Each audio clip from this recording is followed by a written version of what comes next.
जय हिंद। प्रिय स्टूडेंट, आज मैं आप लोग को बताने वाला हूँ जो क्लास 9th में है उनका रजिस्ट्रेशन शुरू हो गया है।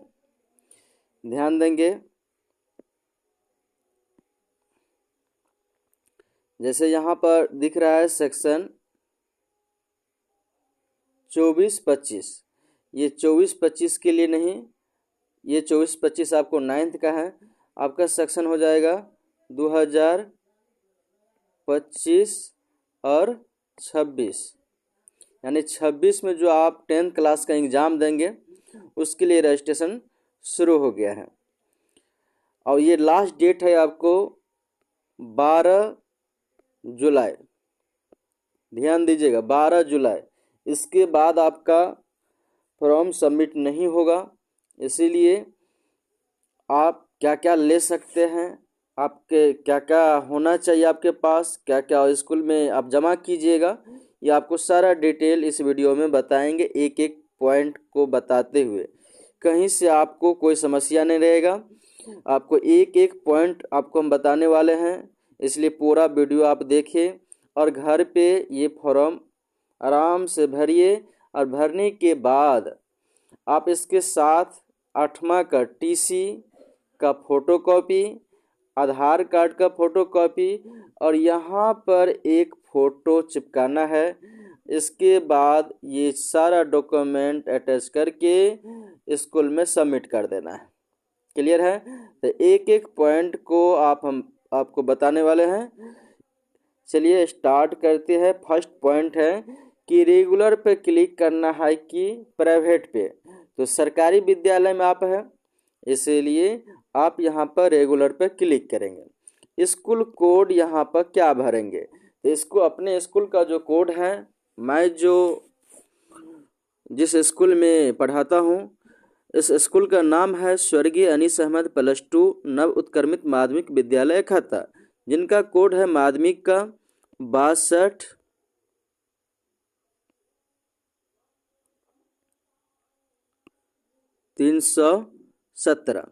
ध्यान दीजिएगा, 62-317। तो इसमें आपको कोड में डालना है 62-317। ठीक है। स्कूल नेम में आपको बता दिया है स्वर्गीय अनीस अहमद। तो आपको पूरा लिख के भी आपको बता देते हैं क्या क्या आपको लिखना है। कोशिश कीजिएगा सभी जो लेटर होगा ये सभी लेटर कैपिटल में डालिएगा। तो स्वर्गीय अनीस अहमद +2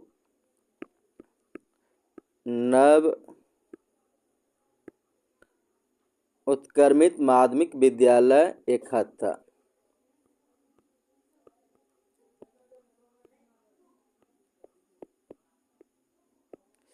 ये हम अपना स्कूल के बारे में बता रहे हैं। जो इस स्कूल का स्टूडेंट होंगे यही इस भरेंगे।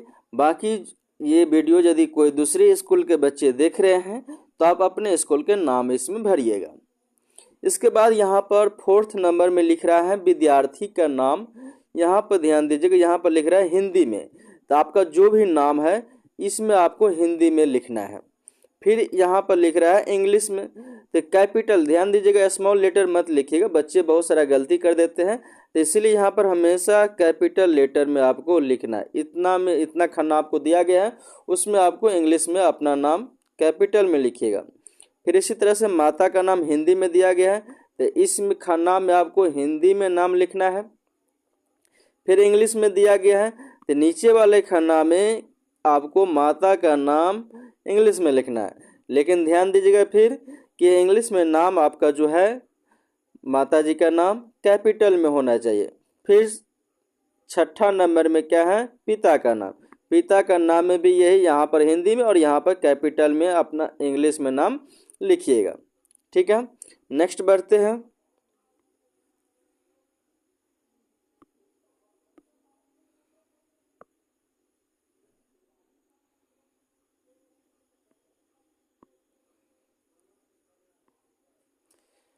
नेक्स्ट है डेट ऑफ बर्थ। तो डेट ऑफ बर्थ में मान लीजिए कि किसी का डेट ऑफ बर्थ है 5 5/7/2006। ठीक है, तो आपको क्या डालना है, 5/7/2006 यदि है किसी का डेट ऑफ बर्थ,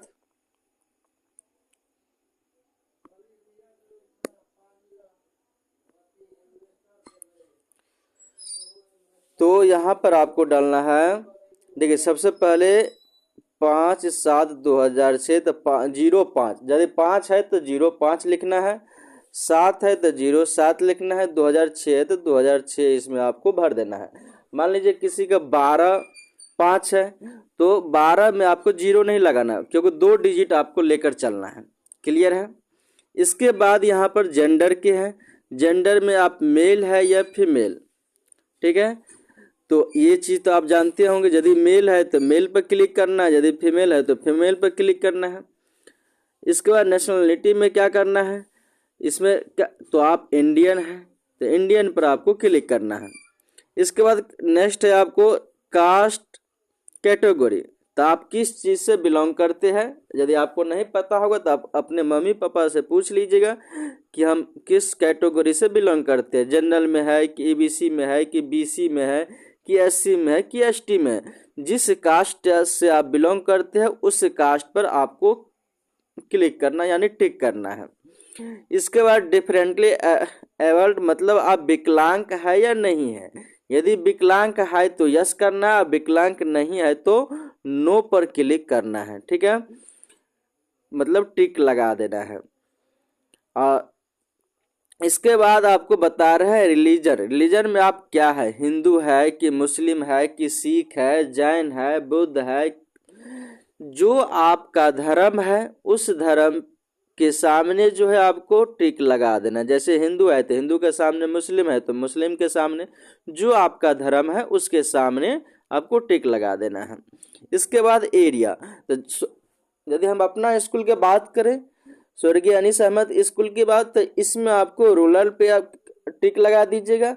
यदि दूसरे जगह की बात होगा, आप दूसरे स्कूल के बच्चे यदि वीडियो देख रहे हैं तो आप अपने अनुसार जो आपका स्कूल जिस क्षेत्र में पढ़ता होगा उस पर आप टिक लगाइएगा।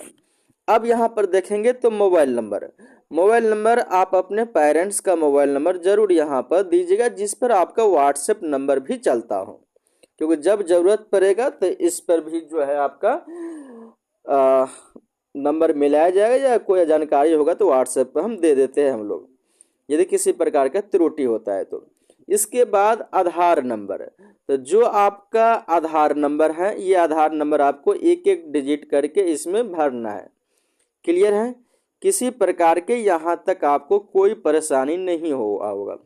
यदि आप वीडियो पूरा देखते हैं तो आपको किसी से पूछने की आवश्यकता नहीं होगी, आप खुद से फॉर्म भर सकते हैं, और फॉर्म का भरने की जानकारी अभी से आप लोग का होना चाहिए। इसके बाद जब यहाँ पर हम देखते हैं तो यहाँ पर दिखता है विद्यार्थी का हस्ताक्षर, यानी कि आपको अपना साइन करना है, इस बात को ध्यान देना है। साइन करने के बाद फिर हम नीचे बढ़ेंगे, नीचे जब बढ़ते हैं तब यहाँ पर ध्यान दीजिए, नेक्स्ट जो पेज होगा इस पेज में आपको ईमेल आईडी लिखा होगा। तो ईमेल आईडी में जो आपका ईमेल आईडी बनाए होंगे ये ईमेल आईडी आपको इसमें लिख देना है। इसके बाद एड्रेस में लिखना है, तो एड्रेस में लिखना है विलेज लिखना है, पोस्ट लिखना है, थाना लिखना है यानी पुलिस स्टेशन लिखना है, इसके बाद डिस्ट्रिक्ट लिखना है। इतना लिखने के बाद यहाँ पर पिन कोड डाल देना है। ठीक है, यदि हम अपने स्कूल की बात करें तो अपने स्कूल का पिन कोड है 847227। ठीक है, यदि आप दूसरे जगह के बच्चे, दूसरे स्कूल के बच्चे यदि आप देख रहे हैं तो आप इस पिन कोड को नहीं डालिएगा, आप अपने जहां आप रहते हैं जो आपका पिन कोड है ये आप पिन कोड डालिएगा। हम अपने स्कूल के बच्चे का एरिया का पिन कोड बता रहे हैं।